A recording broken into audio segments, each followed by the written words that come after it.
LA is burning, LA is rioting. It's like Jerry Adams going, I really can't stomach these Scousers and Geordies, but, Somalians are all right.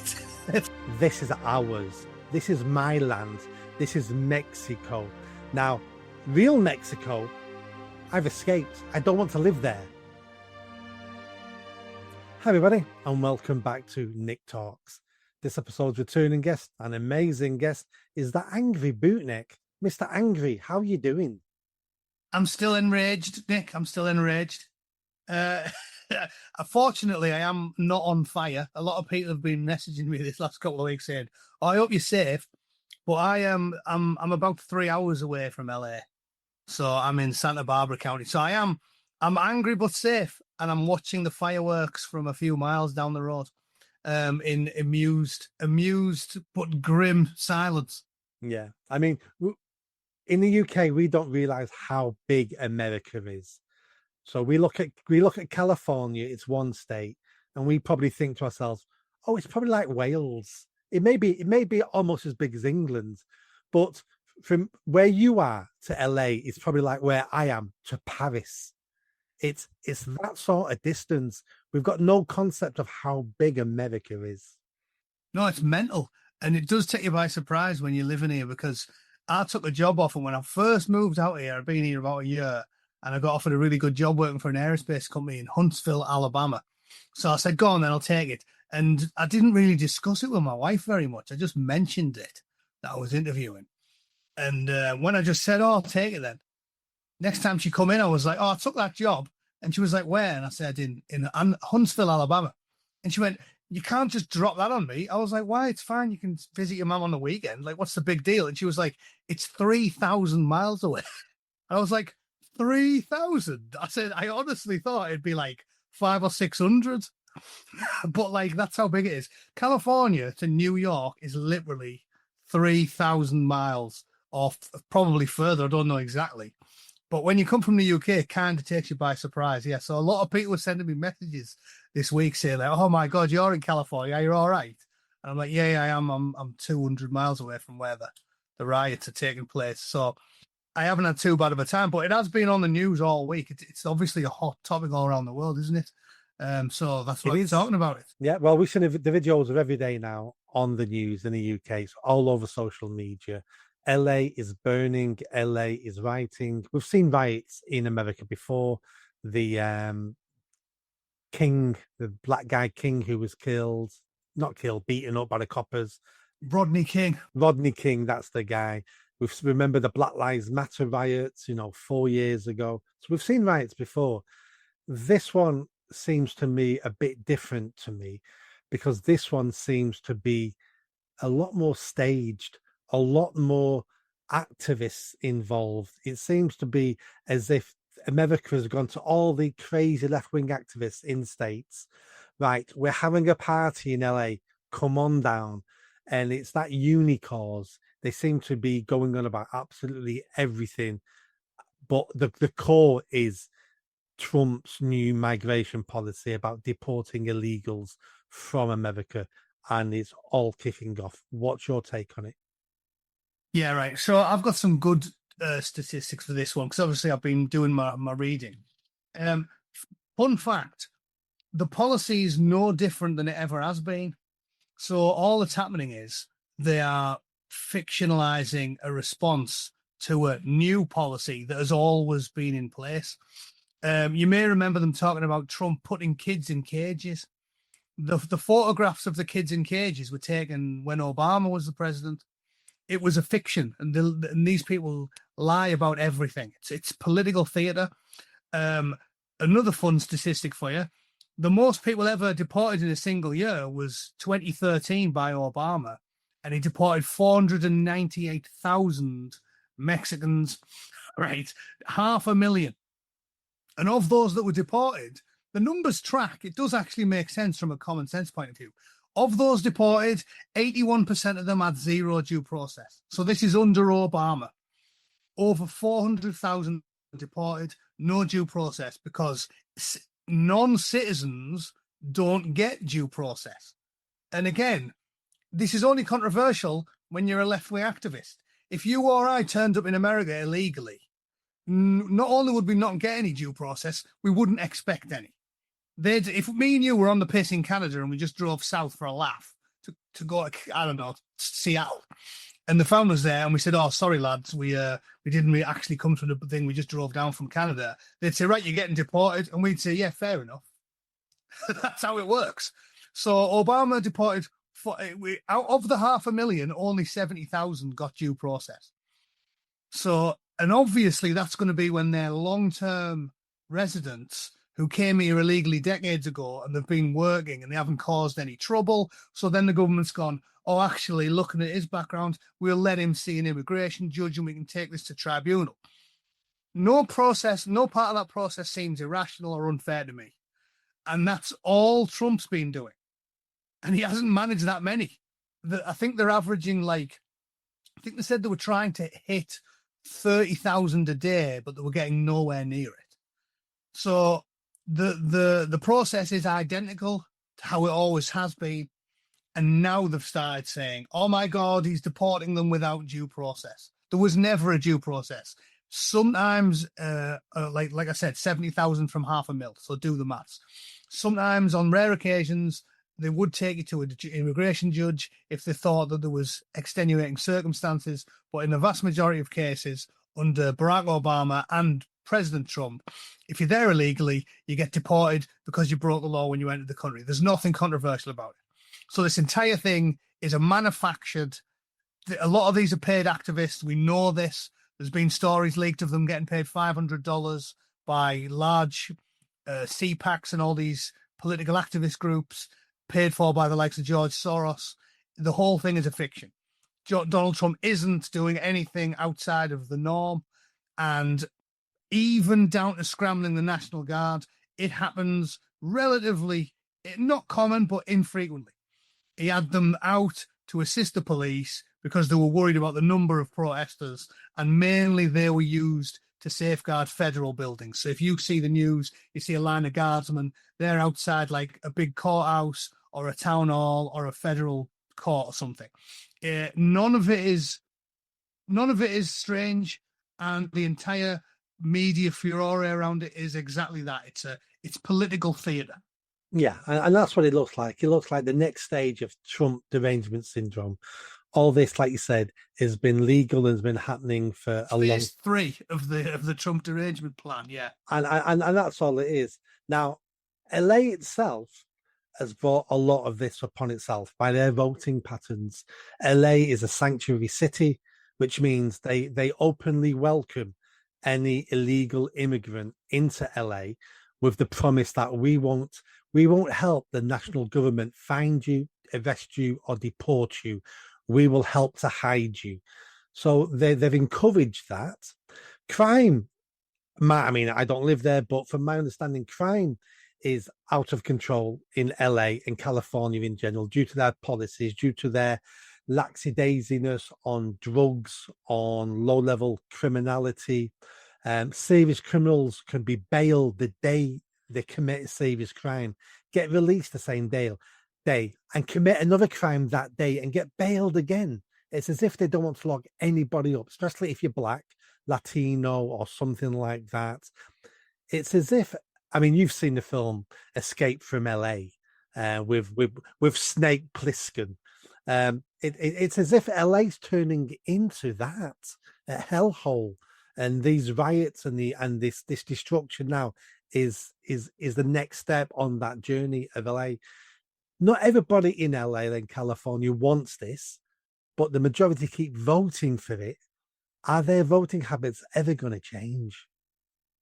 Well, that's a good question, right? Because what they've done here is they've done a lot of gerrymandering to make it so the districts favour them. Because if you look at an electoral map of California, and I know this, the reason I know this so well is because I'm constantly getting bullied by people because I live in California. So if you look at an actual map of California from the last election, the majority of the state is red. And that's what a lot of people don't realize. They think like, oh my God, why are you living in California with all the hippies? And I'm like, look at it on a map. If you look at California on a map, it's sort of like a capital L, a little bit skewed. And all of the coast in a thin line is blue, but all them counties inside are red, all of them. The really big ones are all red. So the majority of the state, if you're just going to do it by colour of each county, because obviously they vote by county and tally the votes, 70% of the state's red. But the big cities have got these professional activists, and they've got the people living there in a grip.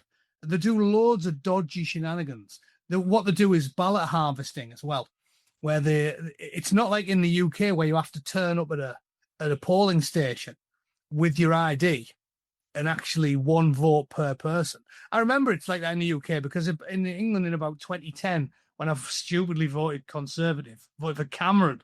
Oh, Jesus. Yeah, there was a mistake. But I wanted to vote for him really badly because I hated Labour at this point. So I took my dad's vote, thinking I can vote for my dad as well. He doesn't care. I said, vote here, fill that in, take it for you. And when I went into the polling station, they said, oh, you can't do that. You have to be personally here. They've rigged the system in the blue states in California because they're just authoritarian. And they allow ballot harvesting. So what they do is, in these big cities, they have paid activists, hundreds or thousands of them, go around places like old people's homes or any large sort of living communities and say, is anyone voting? Come on, you should vote. Fill this in for the Democrat and we'll take it for you. And you might have seen when Trump lost to Biden, they were showing up at 3 a.m. with these bin liners full of votes because you can ballot harvest in these states. And whenever the states try to redress it, then they cry racism. And you've noticed in the UK, they're all trying to do the exact same thing. Because in the UK, elections have still got integrity in the UK. I mean, we might hate it, but Starmer did get more votes than everybody else.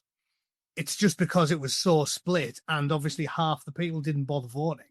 But in England, there's many things that the Americans do better than the British, but the one thing they do well in England is the elections. Like within 2 days, you know who's won, and you are confident that those votes are accurate. In the United States, there's so many rules about ballot harvesting. That's why they're talking about you need to have ID, and some people can't get ID. Total nonsense. Yeah, of course it is. Fiction. It's a fiction. Like there's been memes about that. They'll try and say with a straight face, "Oh yeah, the people of color in California can't get ID." No, you just want to cheat. You just want to cheat. You need ID for everything. You need a driving license to do almost anything. You got to get a prescription. You need ID. But for voting, they're making all these laws saying you can't have ID because that's racist. It's a fiction. Everybody can get an ID. Everybody's got an ID. The reason they win in California is because the big cities is all you need to win the big elections. So San Francisco, San Diego, and Los Angeles are blue, and everywhere else is red. And that's the way of it. It's because there's no election integrity. It takes them a month and a half to count all of the votes, and there's millions of fake votes in there. That's why California's blue. Yeah, I sort of agree with that. I mean, it always surprises me how long it takes the American states to count the ballot papers to come. Some of them are fairly quick. Some of them can take weeks and weeks and weeks. Months. A month. And that makes me think, fiddling going on there. Where in the UK, we have races. It's usually between Newcastle and Sunderland who's going to announce the first result for an MP. And, and it's usually 2:00 in the morning, which is usually, 4 hours after the polling stations close. 4 hours. They've counted it, come to the news and told us all. 4 hours. Some of them take a long time, 12 hours. Yeah, that's long for us. That's long. You want it out as quick as possible so people can't accuse you of cheating. So they could do that a lot better. But going back to the riots, I think this time what's looked different to me this time is people in LA who are rioting, some of them look like migrants, are waving Mexican flags as if to say, this is ours. This is my land. This is Mexico. Now, real Mexico, I've escaped. I don't want to live there. I want to live here in America, but I want it to be addressed as and look like Mexico. We live in a clown world now that people who don't want to live in countries go to a better country and wave the flag of a country they don't want to live in. Makes no sense. And I've sort of come to a conclusion. When you have minorities living in a new area and they reach a certain percentage and they become confident of that area, it's as if they say to themselves, this is ours now. This is our land. It may be America, but it's our land. This is Mexico now because it's full of Mexicans. We have places in the UK which are mini versions of Pakistan. Why? Because the majority of people living there are from Pakistan. It's we talk about colonialism all the time. It's a type of colonialism. We live here now, so therefore this is ours, and we identify as that country. Therefore, this is that country. Yeah, preposterous. Well, think of it this way: ultimately, a country is the people. The country is. There's nothing about it that makes it the country other than the people. It's not something in the soil. This is what people like you and I talk all the time. This is why immigration needs to be very slow. You can do it, but it needs to be a trickle, because if there's any amount of people coming in numbers, everything that makes the country vanishes. The accent, the culture, the things you're into, the festivals, the music, the art, everything.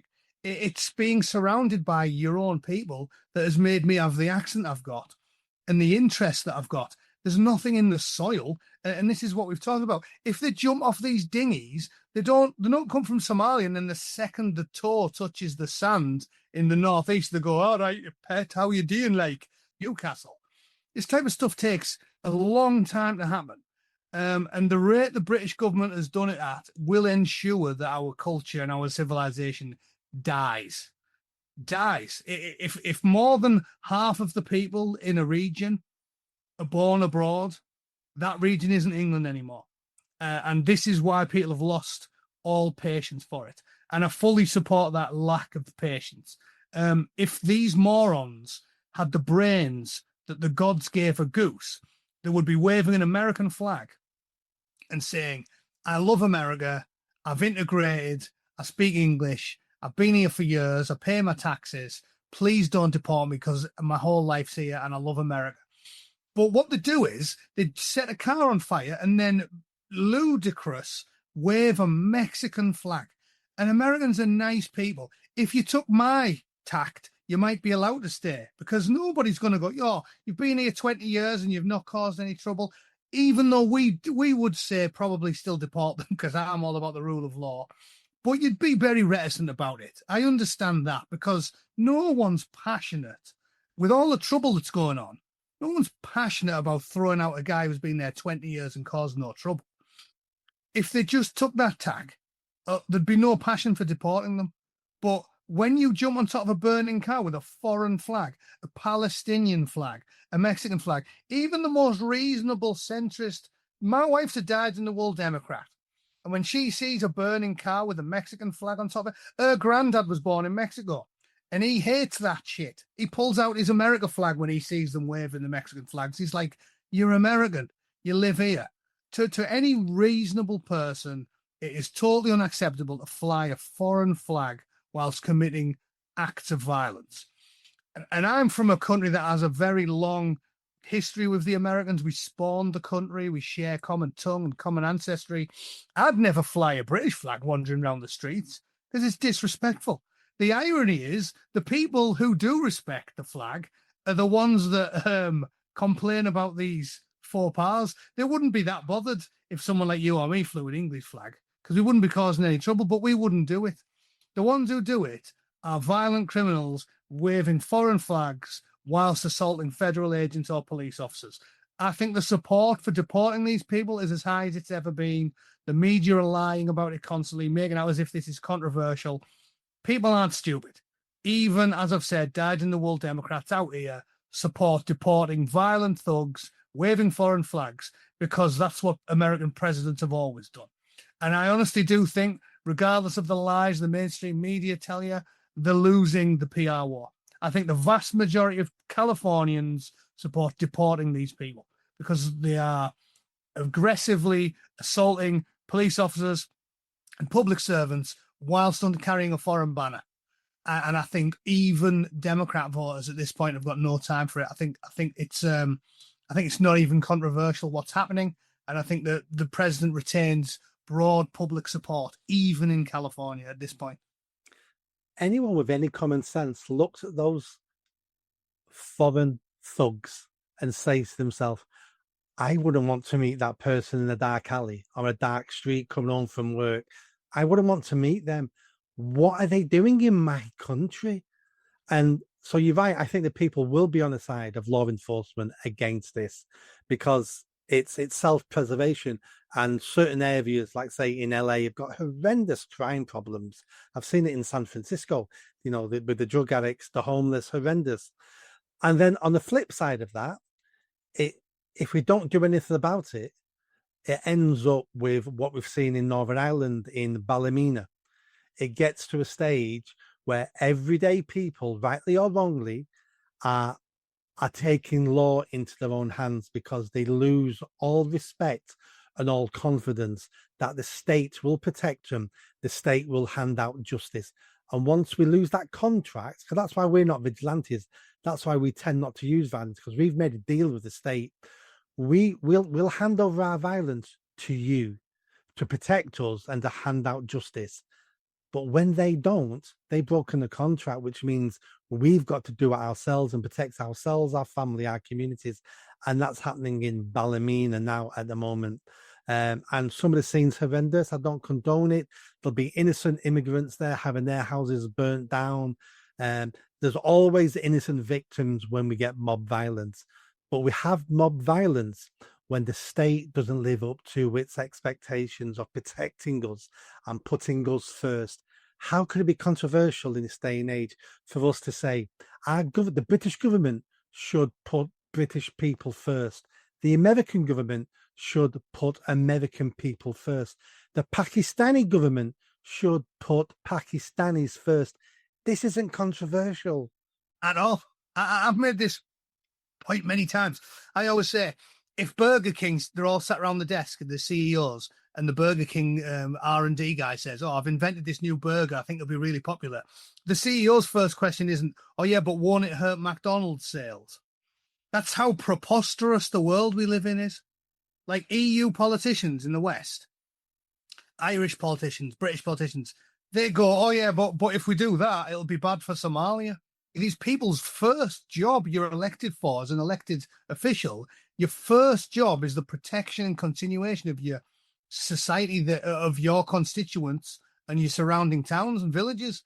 And they go, yeah, well, we could deport all these people, but that'd be a bit mean to the Iraqi and the Somalian and the Afghan. Angela Merkel started the rot, didn't she? We can do it. Let's let in 10 million blokes.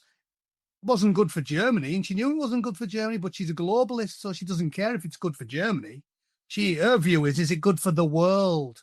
Let's get some more money pushed back into Somalia and Pakistan. It'll be good for the world. People are nationalists. They care about, and it's logical to be a nationalist. I've made this point many times. It is totally logical. Every human being understands this. It's like a circle, ripples from a pond going outwards. The most important thing to you and me and anyone watching this video is your immediate family. That's the pebble.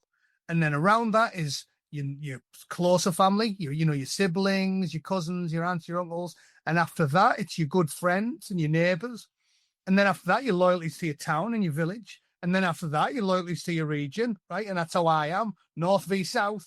If I have to pick a northern team over a southern team, I will do. And then it's to your nation. And then it's to your region, right? I prefer I've got more in common with the Irish and the Norwegians than I have with the Afghans and the Africans. And then, I don't know, if we have a global interstellar conflict in 100 years' time with aliens, then maybe I'll be putting the Africans before the Zargons or whatever we've got. But this is all logical to anybody with two brain cells to rub together. And that's why none of this is controversial. The Ballymena thing, I made a really angry video about it, and I've already discussed it at length there, but I can sum up by saying it isn't racism. It isn't racism. It's the media lying again to push the narrative so they don't have to have the hard conversation about immigration. Because, as I've just talked about, the ripples from the pond analogy is rational and logical to everybody watching it. You care about your nearest and dearest more than you care about perfect strangers. This is why people are risk averse, and nobody has ever been pro mass migration. They've been pro mass migration, never. They were anti. When Tony Blair was doing it 20 years ago, people were angry about it. When he was still in, he was saying, oh, yeah, we got it wrong on immigration. And they've just done it anyway, which is why everyone's so pissed off about it, because we've been against it for decades and they aren't listening. So that's why they have to drum up these fake controversies in Bali. It's not rare. I even heard, I don't want to say it's fact because I've only been told this by people messaging me on Twitter, but I've heard one of the victims was actually black. I think it was a relatively recent migrant to Ballymena. I've been told one of the young girls who was attacked out there was black. The problem is with these gigantic communities that form. I think this was a Roma community or something. And as everybody's pointed out, there wasn't random attacks carried out on immigrants last month or the month before. They weren't beating up Filipinos. They weren't beating up this group because a lot of them have moved in. It's causing tension. When you do this, you cause tension. I honestly think it's a slur on the people of Ballymena to claim that it's racism when they're responding to a violent sexual assault. So it's just a slur. It's the old playbook. This has worked for 50, 60, 70 years. The playbook of calling people racist to control them. And they're still using the same playbook, but it doesn't work anymore now. The word racist now means absolutely nothing to anybody anymore because it's been overused, overplayed, and used when it never should have been used in the vast majority of times. Of course, there's racist people out there, but the word now means absolutely nothing. And you're perfectly right. This is about protecting your own community, protecting your own culture. And if you want to go somewhere that understands protecting your culture over someone else's culture, Northern Ireland's a place to go because they had 30-year war there in our lifetime about fighting for their culture. I'm writing a book at the moment and I cover this in the book. Over 3,000 people murdered in the Troubles. 16,000 explosion bombs going off, nearly 50,000 people injured in a 20-30 year period fighting for my culture over another white British Christian culture. I mean, those two cultures are so similar and they had a 30-year war over it. And now we're getting alien cultures coming in and we think they're going to accept it. They're just not. It was the wrong place in the UK to start pumping immigrants into. There is a hilarious irony to it, isn't there? Because, like I said, it's almost funny. Like I've posted about that. It's like Jerry Adams going, "I really can't stomach these Scousers and Geordies, but Somalians are all right." It's like there's almost zero cultural difference between the Irish and the English. I mean, let's have it right. People might deny that because everyone's very cliquey about the culture, but almost no difference. No, absolutely not. Between the Anglos, it's very, very Irish, English, Scottish, Welsh, Canadian, American, Australian, New Zealand. You can go any of those, but it's not really very different. Like we like the same stuff, we listen to the same bands, we wear the same brands, we eat the same stuff in the main. It's ludicrous. There's a grim irony of that they fought so hard for their independence from England. And they're just letting in hundreds of thousands of Nigerians and Somalians. It's almost laughable. But as I said, you can't hold the grudge with the Irish Republicans because I think even they'd get it. They're all sort of coming on board, going like, "Can't believe we complained about the English," because they wanted. It was the principle of the matter. They wanted their independence, and they're starting to realise, especially the misled the Jocks and the Welsh voting for the SNP and Plaid Cymru. Because I told them this years ago. I was like, you need to hold your nose and vote for the least worst option because that's what we do in the rest of England. We don't like British politicians. We all hate our politicians. But you've got a choice between a politician you dislike or a communist. Like, that's why Jezza lost so much. We hold our nose and we vote for Jacob Rees-Mogg. I've got nothing in common with Jacob Rees-Mogg, but I like him more than Jezza. And I said, you lads need to realise that if you're voting for these Marxists, they are Marxist parties. They've been called it many times before. Like the SNP and Plaid Cymru, the Marxist, neo-communist, whatever you want to call it. I was like, you need to decide what you hate the least. Like English conservatives or full-blown communists. And if you know anything about history, you know which of those two ideologies is the most dangerous. And you hold your nose and you vote for it, because what they're going to get is this globalist misery, and they aren't going to like it. It kind of sucks being ruled by Westminster, but what sucks even worse is being ruled by Klaus Schwab and a load of faceless foreign strangers who were born 1,000 miles away from your house instead of just a short channel journey across the Irish Sea. Completely agree. I think we end it with that phrase you've just used, global misery. Global misery. And that explains it all, global misery, because that's what we seem to have across the West, is misery. I don't know anyone happy, anyone positive. We're all dealing with bad situations, and it's not just one sphere that's bad. Everything's bad. Nothing's working. Everything's going to pot in every field we look at, in every department, in every business of every field. It's global misery, and I think you need to what's the word? Brand that. T-shirt. Global misery. Yeah, not really the message I'm looking for, but I don't disagree. Matty, thank you so much for coming back on, and let's catch up again soon. All right, cheers, Nick. Thanks, mate. Bye-bye. See ya.